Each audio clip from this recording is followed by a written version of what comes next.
Oh, yeah! Ladies and gentlemen! Are you ready for your moment of bliss?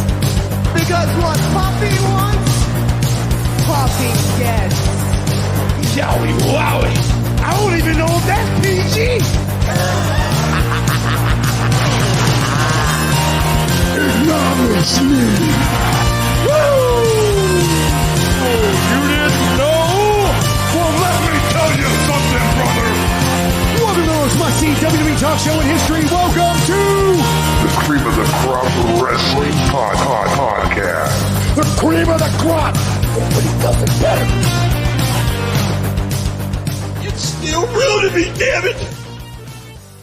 Hello and welcome to the bottom line of WWE Monday Night Raw, November 14th, 2022. You're listening to the Cream of the Crop Wrestling Podcast, the podcast ribbed for your pleasure. We are your enforcers of the program. I'm Patrick. And I'm Rob, and please embrace the Kingdom of the Madness. Be sure to like, share, and subscribe. Oh, Pat, did we have some new developments tonight? We did have quite a few new developments, and we always have some new developments here at Cream of the Crop Wrestling, where we give weekly reviews of both Raw and SmackDown. We give the rundown narrative of the show, and give a lighthearted fan perspective review of each segment, promo, and match, rounding it off with our favorite moments of the show. And we start each show with the word of the night. Tonight's word is all day. Well, all day is the word, and the show started with none other than Seth Rollins coming down to the ring to cut a promo. He talked about his U.S. Open Challenge last week, and then he goes on to tell us about how people were coming out of the woodwork for his U.S. Open Challenge, and said that he now holds the top prize on Monday nights. Like, the U.S. Championship is the title to go after on Monday Night Raw. And that's when we find out he's facing Finn Balor later tonight. But that's when Bobby Lashley comes out making his claim to the U.S. Championship himself. And Seth tells him he had his chance, but he decided to try to take his soul from his body instead. And Mustafa Ali comes out with a referee in tow. And Bobby tells Mustafa Ali to get out of here before he hurts him. And Ali goes to attack him, and this sets up our first match of the night. But, Rob, what do you want to tell us about this segment here? Well, first and foremost, let's get the most important thing out of the way tonight. We are going to break the scale with the Seth Rollins suit rating. It is out of 10, folks. But when I tell you, we're going to have a record tonight of a 9.86. Seth was looking good tonight, looking like a styrofoam cup from a 90s cafeteria. Sunglasses fit perfectly. I loved every ounce of it. Now, as for the promo itself, I loved it. We were talking about this a while ago. If Roman's going to hold both titles and he's really not going to be on Raw, making the U.S. title a premier title to be on that show, A, is necessary, but also B, they're putting top players on it. It's not just some guys, and C, they're featuring it as a big deal every single week. So it's not something that's kind of put on the back burner, that will pop up every few weeks. It's on the beginning of the show. It's on the end of the show. It's sometimes getting thrown in the middle, even when we're going to have it at the beginning and the end. And then last but not least for this part, Bobby Lashley, to right now, he's looking like the biggest monster he's looked since he was in TNA, which is awesome. The only thing I will say for him is don't do insults, Bobby. Just say what you're going to do to someone, because your insults come across really weird, like calling, I don't know, what did he say about Raw, or about Theory calling him a little selfie boy into a punchline or something? Yeah. I don't know. It was really bad. So I don't know if he comes up with his own on that or he gets fed those lines, but Lashley, just be a badass. That's all you got to do. Be like Lesnar. You don't need to talk much. Just right now you're a monster and you look great. So just do that. So, but no, this was a fun way to open the show. Mustafa Ali going to come out with the ref and try, be his little pit bull self again. Try to get in the action. And so I'll let you kind of talk about the match here as we go into it. But he, every time I see Bobby Lashley since probably the whole Lesnar feud started, he has just become a little bit more inching towards that monster superstar, little bit. So I'm really enjoying that. Yeah, Bobby working big time heel status here, and Seth Rollins almost looking like a babyface. in this Seth in Rollins this promo. is our top babyface on Raw right now. Well, let's get to our match, which is Bobby Lashley versus Mustafa Ali. And during this match, at the beginning, Ali went after Lashley, and Bobby just started throwing him around the outside of the ring, smacking him into the ring post. Once again, I mean, we see this spot every time these two get together. He tosses him over the announcer's desk, and they finally get back into the ring. Bobby just toys with him. Corey Graves even says on commentary that it's like an animal playing with his food. Ali stays persistent and hits a nice tornado DDT, but Lashley hits the spear and then locks in the hurt lock. Mustafa Ali fades out. The almighty Bobby Lashley gets the win. What do you think about this match? Love the match. Mustafa Ali, to me, right now, he's been kind of a dressed down for most part. It's just kind of like a pissant in the way of Bobby Lashley, Seth Rollins kind of way. So, but he bumps like great for that, which I love so much.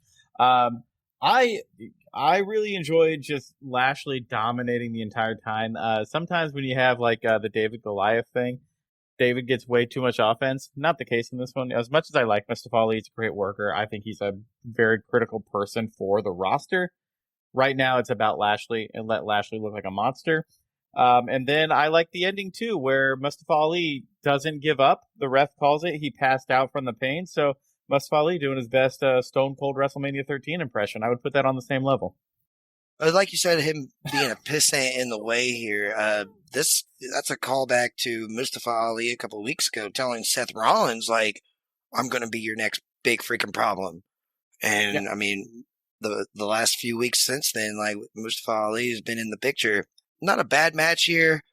Definitely a good spot for Bobby just to showcase his tremendous power. And I really like how Ali fades out instead of tapping out. Like that's well, I'm telling you, that's what I was saying. It was Austin. It was reminiscent of Austin. I put it on the same level. I think we're gonna get the new version of the Rattlesnake here coming up with Mustafa Ali and Triple H. They're gonna be the new feud of the future that's gonna lead them into the new Attitude Era. It all starts here. Well, let's go backstage to Kathy Kelly, who has the OC with their Rhea Ripley solution.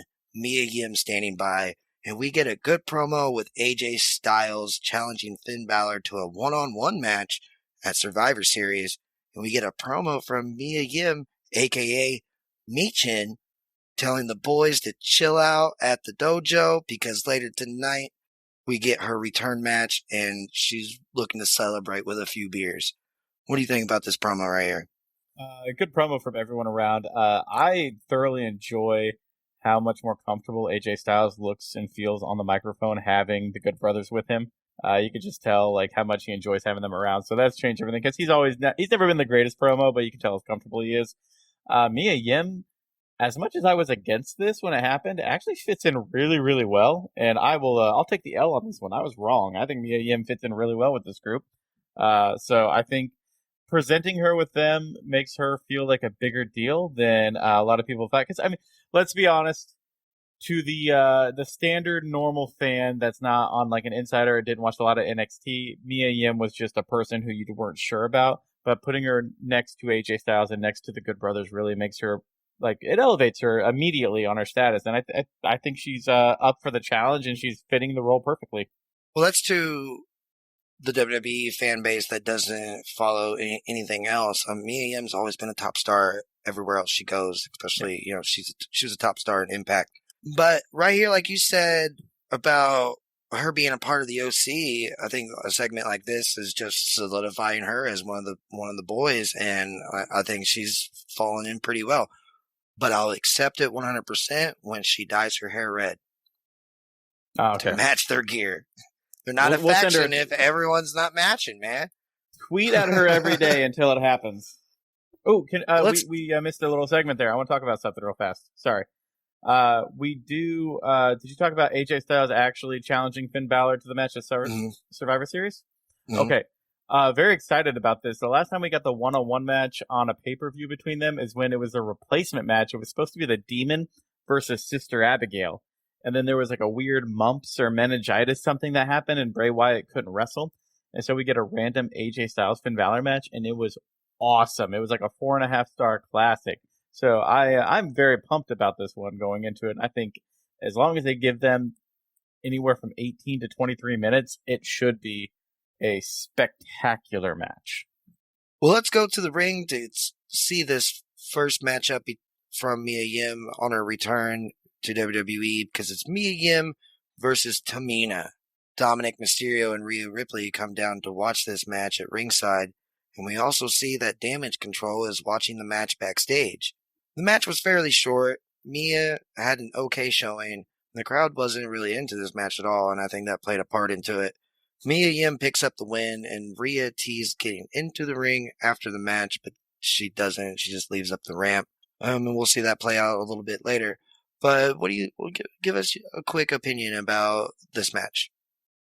Good match. It did what it was supposed to do. Mia Yim is the new toy on Raw, someone we really still need to be introduced to, and so just going out there and letting her kind of essentially have a squash match on someone who is a name with Tamina, A, puts her over, B, doesn't put her over some random local jobber, and C, I love the idea too of that. This is something we talked about a little beforehand, and you kind of want to keep the Judgment Day away from what's going on here.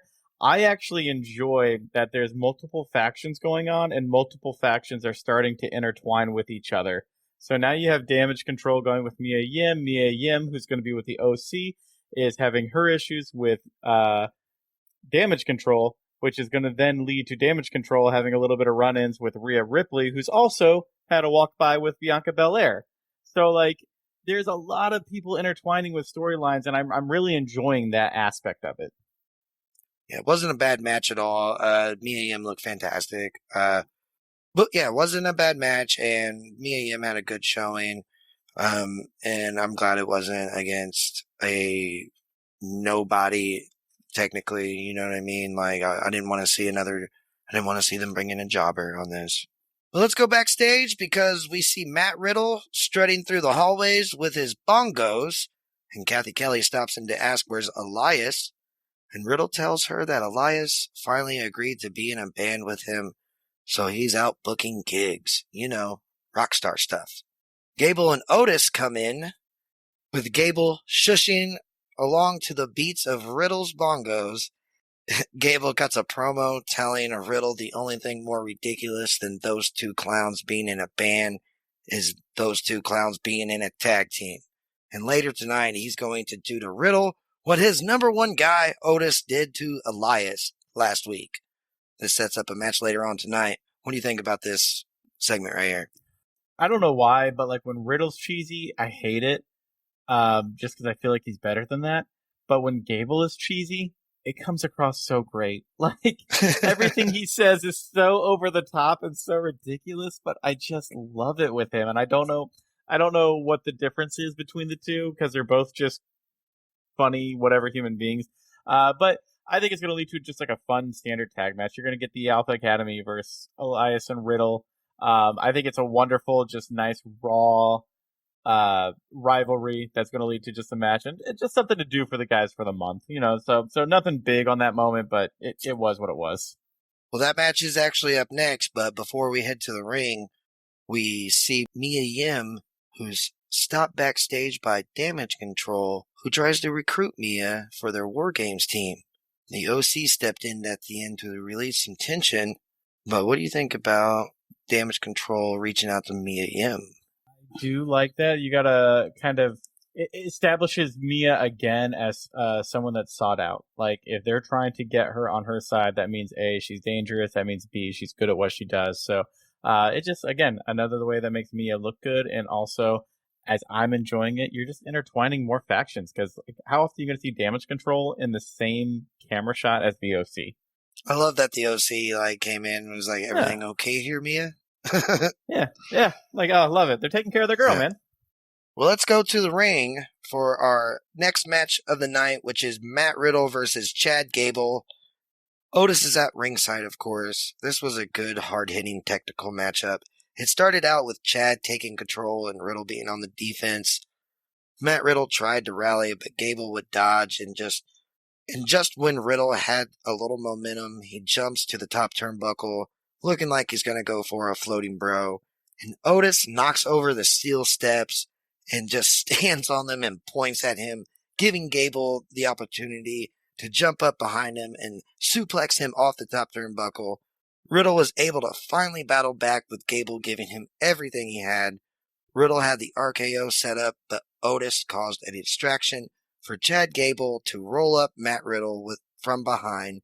Gable wins with his feet on the ropes and Otis holding his ankles. The referee didn't see that, and if you didn't see this match, I suggest you go ahead and go watch it. And I'm going to go ahead and say this. I'm going to put Chad Gable on the list of top hardest workers in WWE right now. Yes. I can't disagree with you on anything on that. Like, personality is great. Like, he's taking something was kind of ridiculous when it first came, and he has just made it his own and has made such an impact to where he has to be on TV every single week, which is great. Match-wise, really fun match, really good match. I love the technical wrestling aspect. I love the dragon screws. I just love that style of match here and there. So I like these two together. The Alpha Academy on a bit of a winning streak right now. Otis beat Elias last week. Gable getting the victory this week, and I believe next week we'll probably get the tag match, I'm assuming, between the two. We'll see. It's either going to be next week or the week after. One of the two. But I love the way, too, that Gable won is not only, like, you rarely see the backslide as a victory. Not only do you get the backslide, Gable puts his feet up on the ropes, and if that's not enough, Otis is going to hold on to the feet, too, so Riddle has no shot of kicking out. So my only disappointment with any of this is and we've talked about this for a few weeks now. No, people talk about Austin Theory got to find down last week because he lost the Money in the Bank, and like Triple H is quote unquote burying Theory. I will defy that till the day I die. He's not doing that at all. But one guy that really has taken a big hit in these last few weeks has been Matt Riddle. That dude went from main eventing a pay-per-view, beating Seth Rollins, to now he has bongos and he's facing off in the Alpha Academy trading wins. Like, please explain this to me. Where am I going wrong here? Am I missing something? I agree with you 100%, at least on the aspect that Matt Riddle is on the downs as of lately. Another thing I can agree with is these past few months that we've seen the Alpha Academy, we have just gotten great match after these two. Yeah. Sadly, it's been one-on-one more than it has been them together, but kind of that I think that keeps them out of the tag team title picture for sure. Otherwise, you could argue that these two have been on a roll as of lately and are on their way to a future tag team championship opportunity. But yeah, like I was just saying, like every match we get out of Chad Gable and Otis these past few months has been great. And I can't agree with you more on the fact that Matt Riddle has been just on the down since Extreme Rules. Yeah, not real sure what's going on there. But I do want to talk about, you said the tag title, man. And maybe this is just me.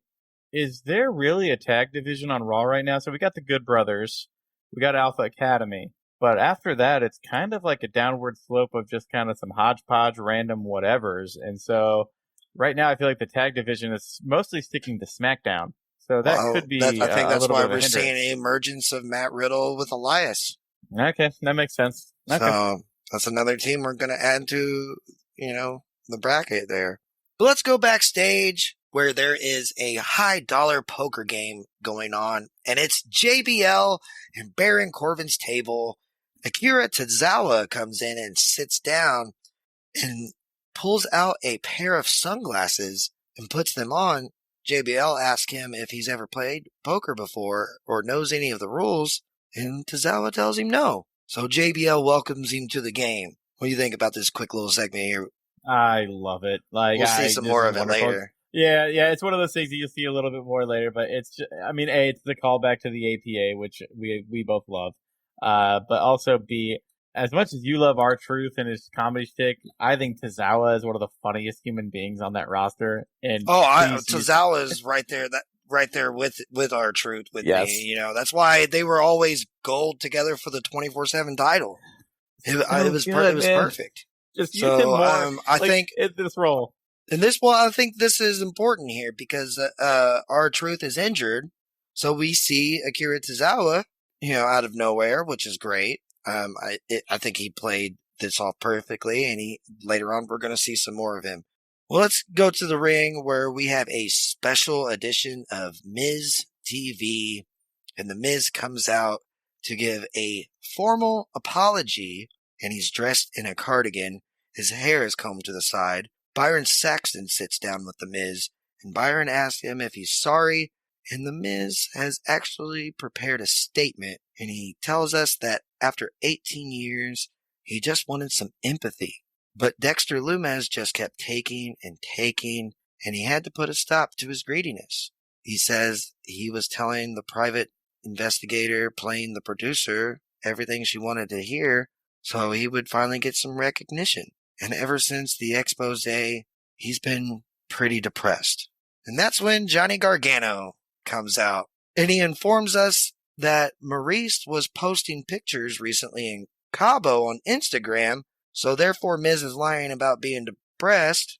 We get a good promo back and forth between Gargano and the Miz here, and Gargano says at Survivor Series, the Miz will face Dexter Lumis, and if the Miz loses, Dexter gets a WWE contract, and the Miz has to pay him everything he owes. The Miz fires back with his own promo saying he's finally going to beat that psychopath, and it's going to be awesome. And Johnny tells him to say it to his face, and a camera guy is then revealed to be Dexter Lumis in disguise, but the Miz manages to escape the clutches of Dexter this time.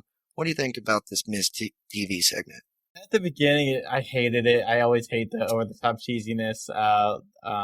The Miz does it well. So, I mean, if anyone's going to do it, it's going to be The Miz, but it was kind of annoying. It was okay. This is one of those things that I'm ready to I'm glad it's finally going to come to an end. It's a little bit too long for me. On the opposite end of the spectrum, though, Miz asked Johnny a question that was never answered. Johnny did not respond to it, and I don't know if it was supposed to be missed or what was going on. Miz asked Johnny why he cared so much. Why is he doing this? And Johnny never answered that. So that's what stuck in my mind is Johnny, what? Why do you care so much? Why are you making such a big deal that Miz is doing this to Dexter Lumis? Now I get it, you guys had ties back then, but are we going to be playing on to that? Is that going to be are you and Dexter going to be another tag team that's going to be forming? What's the end game here? So that's one thing I want to know, why Johnny either avoided that question or what happened, but that was one thing that kind of stuck to me. I think that's the real story now. I think that's the new story that we're going to see develop, and that's what's Johnny Gargano's play in all this. Why is Johnny Gargano taking such a special interest in the Miz as of lately? And I think they did it perfectly by doing that, and Johnny Gargano kind of dodging the question, leaving the door open for potential Johnny Gargano and the Miz. We did get a match between those two last week, which was good, but I don't think it's over between those two. That was a great match. No, that was a great match last week. That was one that people go back and watch that match. That was so good. Well, the next thing we get to see is an interview from earlier today. Kathy Kelly is talking to Shelton Benjamin, but Shelton is then interrupted by Dominic Mysterio and Damian Priest. Dominic tells Shelton that he's been a failure ever since his deadbeat dad and Eddie Guerrero were in their primes.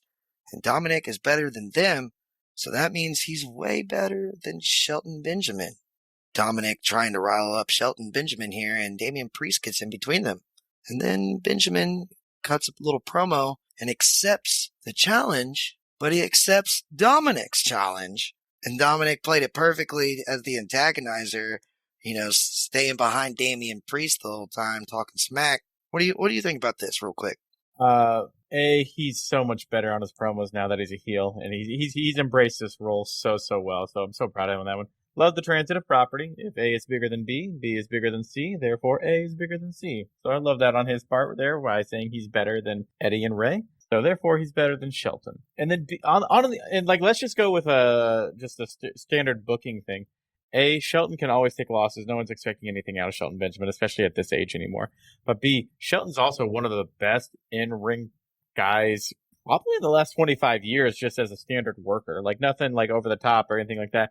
So having Dominic be in the ring with guys like that, because Dominic still has a lot of growth to go. He is still pretty raw in the ring right now. So I will enjoy seeing Dominic go out there and get cheap victories over guys such as Shelton's level that can teach him more to do in the ring, but also it's still a name that, hey, you beat Shelton Benjamin, or hey, you beat, who was it last week that he beat? That was, I forget. I mean, he beat AJ Styles one week, which is even huge, but yeah, he's going out there and just beating names that we need to. And he's built this personality that's been, I would say, almost 10 times better than what he had before. Like, oh my, he's embraced this thing so well. Like, I am enjoying everything he's doing on that end. Let's talk about the match real quick, because the match got underway with Shelton overpowering Dominic, and Dominic had a good showing. He must be watching those Eddie Guerrero matches in his time off, because he used a lot of underhanded tactics, showing shades of Eddie Guerrero and even some shades of Ric Flair. Dropping down to his knees and begging not to be hit. I love those kind of spots for a heel, and I think that sort of heel fits perfect to Dominic Mysterio. He kept sliding in and out of the ring, and he just started taking advantage of Damian Priest and Rhea Ripley running distractions on the outside. This gave Dominic the chance to set up for the frog splash, and Dominic Mysterio pinned Shelton Benjamin for the win. This was a decent matchup between these two, and each week Dominic gets a little bit better. And another person that we get to see cross paths with the Judgment Day that may look for some help of his own later on. What do you think about that? I was sitting there the whole time and hoping anytime that a distraction happened that we were going to see Mr. Cedric Alexander pop out and help out. Never did. A little disappointing, but I'll keep waiting. I'll keep waiting. So the match was a standard good match. Shelton Benjamin did a good job.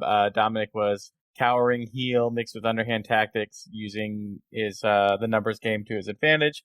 Loved he had the 619 attempt. Benjamin came back to the power slam in that moment. The only thing I would suggest is, and this is more of a talking to the other superstars, if Dominic is going to start using the frog splash as a finisher, Seth needs to take it out of his arsenal. Montez Ford needs to take it out of his arsenal. A lot of guys who use it as a false finish all the time need to take it away from themselves, because Dominic doesn't hit as good of one, so him getting the pinfalls on on frog splashes kind of looks weird.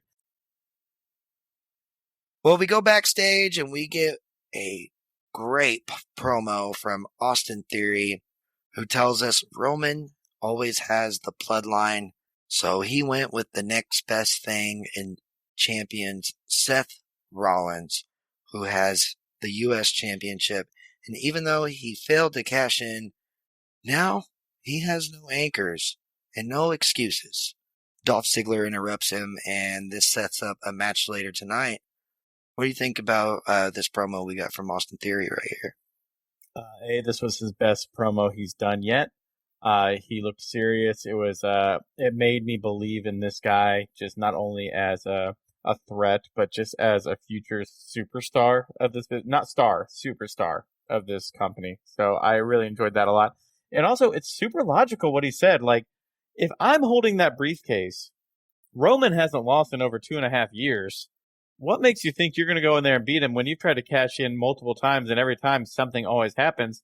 Why don't you go for the next best thing? Why don't you go for Rollins? Why don't you go for that title that is on your brand, that is the top title on your brand? So everything he said to me was A, logical, and B, it just 100% as a character for him made 100% sense. So I loved every ounce of that. And then also getting the chance to have Ziggler pop in. I get annoyed when I see Ziggler on my screen, and then we'll talk about the match later, but always 10 minutes into the match, I'm like, oh yeah, that's why we watch Ziggler. That's awesome. Yeah, good for him. so I liked every ounce of this. And also I wanted to shout out to Triple H on this one.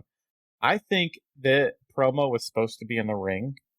And then I think Triple H realized that, no, he needs to cut a good promo and not have the crowd react to what's happening, so that he can actually cut everything he wants to say, get the emotion behind it without crowd chanting what or you were stupid or anything like that. So I think doing it backstage was a perfect call.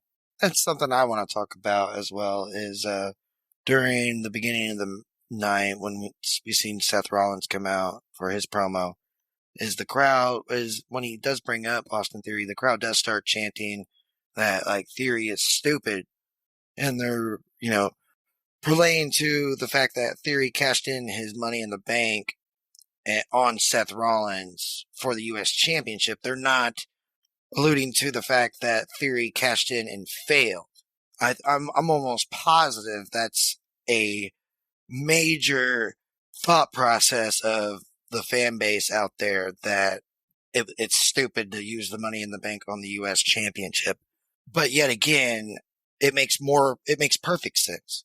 It makes absolute sense. It's the best thing that they could have done, and it would have been even better had he succeeded on that cash in. Yeah. It would have been. It is great storytelling. Dude, okay, I want to say this too. So like on What Culture, I think it was Adam Wilborn went off and said how dumb he was to do that. And here's why it's not. I think Triple H, I praise the guy all the time because I think he's a great booker. Triple H was handed a person who had Money in the Bank contract who really he wasn't ready yet for that contract. He wasn't ready to be a champion. If Theory cashed in and got beat in no time by Roman, he looks dumb. If Theory cashes in and beats Roman, and he's the one that beats Roman after Roman's run that he's been on, the fans will turn on that dude like no one's business, and he will never recover. He will get we'll more have heat. another Roman Reigns situation from 2015. Yeah.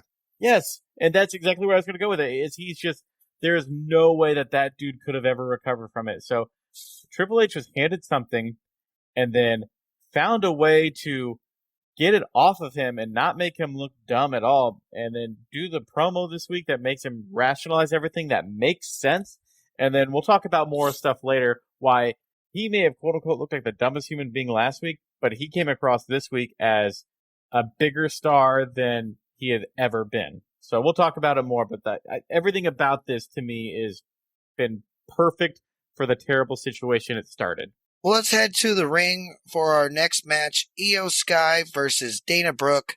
The rest of Damage Control, including Nikki Cross, joins Io Sky at ringside. Dana Brooke obviously holding a grudge from the dumping of the 24/7 championship a week ago. The match gets underway and Dana Brooke comes out the gate aggressive, but the genius of the Sky takes control of the match, putting Dana on the defensive. Dana tries her best to rally and fight back, but Io Sky is just too much and wins the match after the over-the-moonsault for the pin. But Io's celebration is cut short by Mia Yim coming out and announcing that she has picked her side for War Games. Then Bianca Belair, Asuka, and Alexa Bliss come out to have a stare down with Damage Control. What do you think about this? Match-wise was what it was. Right person won, and also time length on it was perfect. I get annoyed sometimes when people that are way less than have 10, 12-minute matches and seem competitive. No, when someone's above the other person by leaps and bounds, let them beat them in 4 minutes. And so that was all perfect for me. Mia Yim coming out and announcing that she will join Bianca Belair in War Games. Loved it. Gives them their 4th member, and so we're still waiting their 5th member, who I think will just be a surprise night of. So I'm excited to find out who that is going to be. We'll have predictions for that later. So speaking of where you'll find those predictions, make sure you follow us on Facebook, Twitter, Instagram, and TikTok. But more importantly, make sure you find us on YouTube at Cream of the Crop Wrestling. You'll find these reviews here, plus short clips of them. Also, we like to give history lessons once a week. And then not only that, you're also going to get some preview shows when it comes to the pay-per-views coming up as well, and you'll get a lot of predictions. So be sure to follow us, and also hit the subscribe button, share the videos, like the videos, comment on the videos, because we want to interact with you as well. The more people we get following, the more stuff we're going to be able to do. So if you want to hear us talk about AEW one day, then help us out. Follow, subscribe. If you want to hear us talk about New Japan one day, help us out, follow, subscribe, and then send us money to pay for our New Japan World subscriptions, okay? But please do that. Cream of the Crop Wrestling, any YouTube video you can help us out on, we would really, really appreciate it. Mia Yim, I think definitely is a good addition to it. So I'm excited to find out who that 5th person is going to be. And personally, we'll have our predictions on that one on the prediction show. So stay tuned, folks. Let's check up on that high-stakes poker game going on in the locker room between Baron Corbin, JBL, and Akira Tozawa. We see Tozawa has taken these two to the cleaners because he's got a stack of money and chips, and They're on their final hand. Tozawa lays down 3 kings, I believe. And Baron tries to say he has 3 aces. And that's when Tozawa catches him cheating and challenges him to a match. What do you think about the poker game? It's all great. I don't know. I just love it. Like, it's so cheesy and so dumb, and he knew where it was going to lead to. But I love the image of Tozawa with the sunglasses and this just giant pile of poker chips. And then I like the idea too that he steals it all at the end. Not really steals it, but takes it all at the end and runs off. Where is he going to turn that into for cash? like JBL was so upset he took all the chips, but I'm like, well, what's he going to do with them? They're just chips. Like, it's not a real casino. So, but yeah, otherwise it's fun. Leads to a match that we're going to talk about here a little bit later. It is one of those that is a perfect 1 episode fun, 8th most important storyline. Tell you what, if you want to get JBL and Baron Corbin over and just for me to accept them as heels, let them have a poker game each week. Because I love the hell out of this. I love it. Are we bringing back the door frame? You might as well. And you might as well get Ron Simmons to do a couple of cameos while you're at it. Oh, please. Well, let's head to the ring for the next matchup, which is Austin Theory versus Dolph Ziggler. The match gets underway with Ziggler playing around, but Austin Theory takes control pretty quick and puts Dolph Ziggler on the defensive. Ziggler tried battling back and even reversed the A-Town down into a sleeper hold and managed to hit the Famouser on Austin Theory, but Theory just cut loose and got really aggressive, taking Dolph Ziggler to the outside of the ring and smashed him into the steps and into the announcer's desk. The ref tries to herd them back into the ring to no avail and decides to disqualify Austin Theory. Theory just went on a warpath and then just an unrelenting attack on Dolph Ziggler, taking him out with officials coming out to pull them apart. What do you think about the new unanchored Austin Theory that we got? You mean our word of the day all day? Yes, man. Give me this.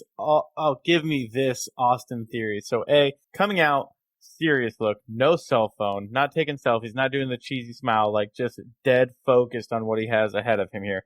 Next, they have a hell of a match. Like, this crowd was kind of dead majority of the show, for being honest about it. They woke up for this match. Like, they woke up for this match, and I appreciated that about that.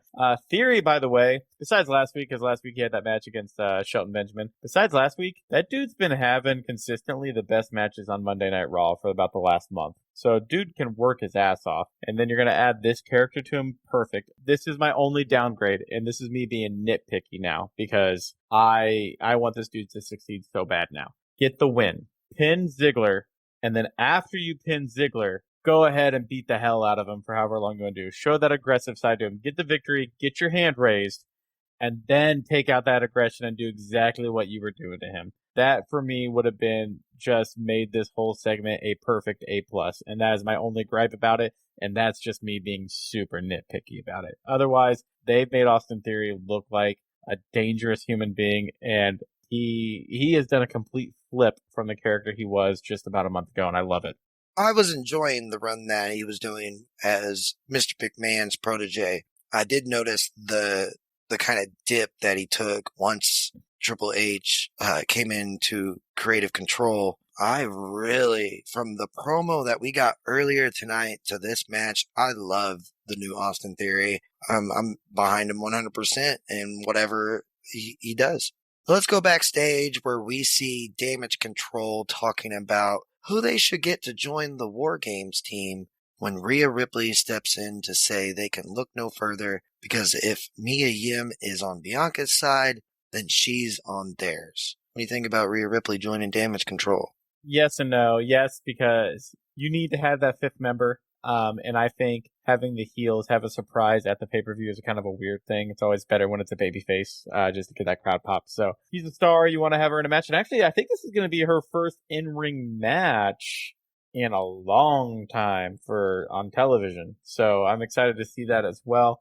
It makes her and Mia Yim have their little stare off and going to have their moments against the match. So, again, I am all in on intertwining a bunch of different factions at the same time to do different feuds and different matches. So I'm curious to see how it goes. Plus, I'm just excited to see Rhea Ripley back in the ring. Overall, I think the match is coming together really, really well. I'm excited for some of the spots they're going to do. And yeah, so it's going to be fun. I think Rhea is a wonderful addition. Well, let's head to the ring for the next matchup, which is Baron Corbin versus Akira Tozawa. The match gets underway with Tozawa using his speed to put Baron Corbin on the defensive, and Akira Tozawa controlled most of this match. You see a classic strategy where if the guy is bigger than you, you use your speed and target their legs. Akira Tozawa put that strategy to perfection, but Akira goes to the top turnbuckle and leaps off only to be caught by Baron Corbin, who hits the end of days for the win. What do you think about this match? Again, another wonderful match. Another way for Baron Corbin to be a smaller guy. If you notice, it's not only he's beating indie guys, he's beating only smaller guys right now, too. I know he's a big dude, but he's only beating smaller guys. So I think that's something to take note of right now. So we'll see kind of how that feels a little bit later. Can we talk about Kevin Patrick a little bit? He had a rough night tonight, though. I enjoy him usually, but he had a rough night tonight.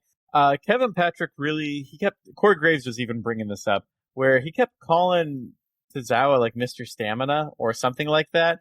And essentially Corey said something that is he referring to like the rhino pill you get at the gas station? So, I don't know what's going on there.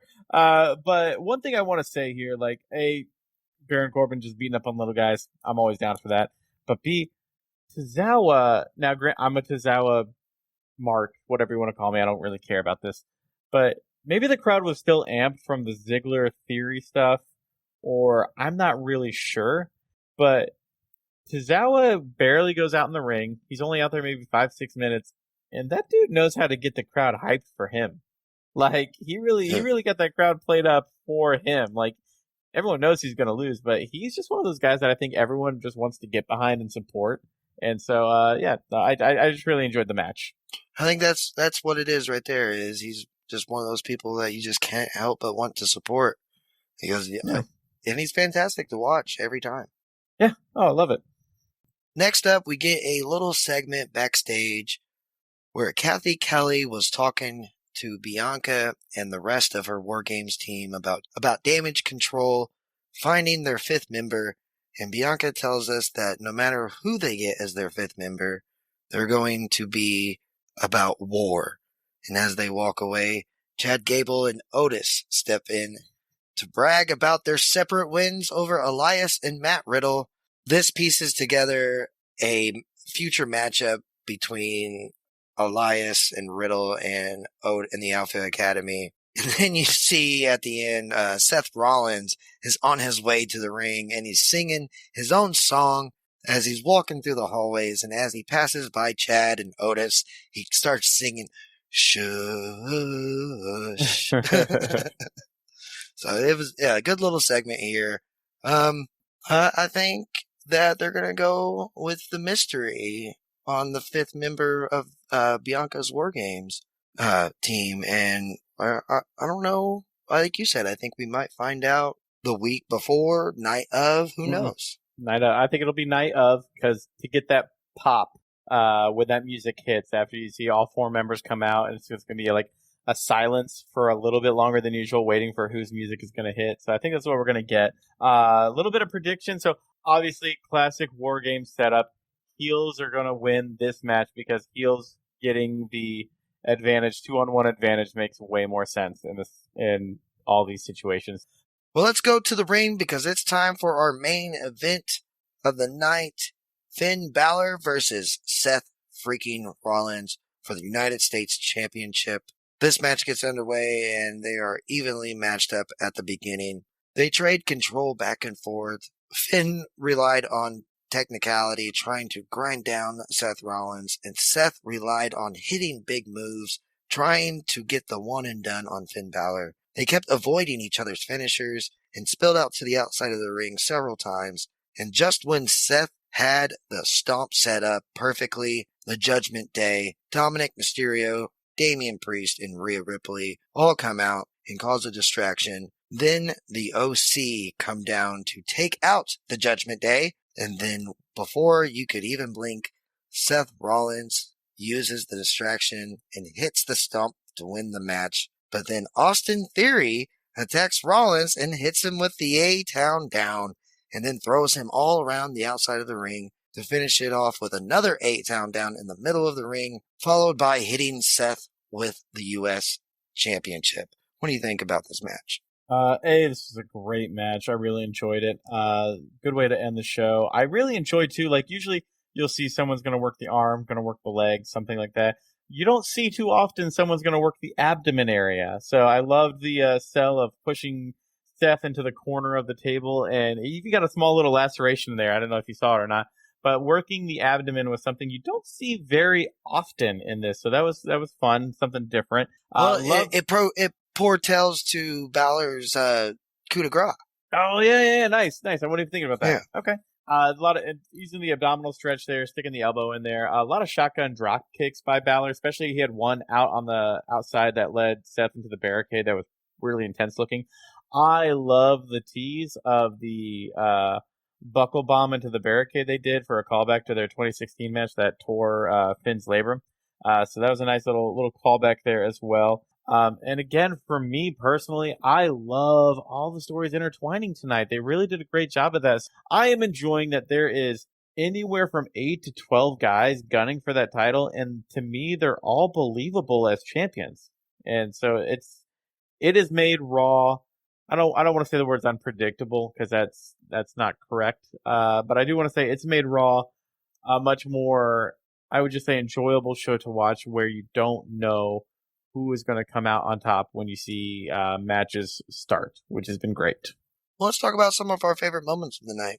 And then let's begin by talking about our least favorite moment, the near fall of the night. What is your near fall? Near fall of the night tonight for me, it was actually the Dominic and Shelton match. It just felt a little bit off. I like what they're doing with it, so it wasn't like anything terrible. I just felt like the match was a little bit lackluster. I know that Dominic is kind of playing into more like Eddie heel tactics and things of that nature, but it just felt weird. It never really got off the ground too much, and yeah, so I was kind of about it. Then I'm gonna go with Mia Yim versus Tamina. I don't blame Mia Yim, and I don't necessarily blame Tamina for this match. It wasn't a bad match. It just wasn't. It was just a match. Let's talk about our favorite move of the night, the bump of the night. What was your bump of the night? So it really wasn't a bump. It was kind of multiple bumps. There wasn't, I will say when I say this, there wasn't there wasn't a move tonight that was a wow, awe-inspiring. It was kind of a standard wrestling show tonight. But I really enjoyed just the entire viciousness of Austin Theory near the end. So I'm going to go with actually the multiple throws into the steel post on Ziggler. Ziggler sold it like a champ as always. So I'm going to go with that. And I'm going to go with Mustafa Ali taking that ring post bump from Bobby Lashley, because he takes that every time they're together and it never looks good. Like it looks so good. It looks like it hurts. This is what I mean. It's just a crazy bump. Let's talk about the best promo or segment of the night. What was your showstopper of the night? It was the Austin Theory promo.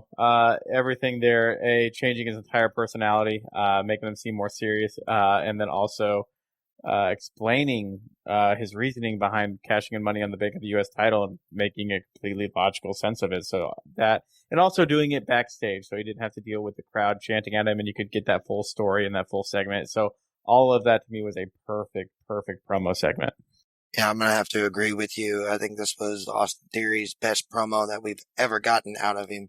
Very believable promo as well. It seemed like there was a little truth behind his eyes and every word he was saying. All around great promo from Austin Theory. Well, what was the best match of the night? What was the barn burner of the night?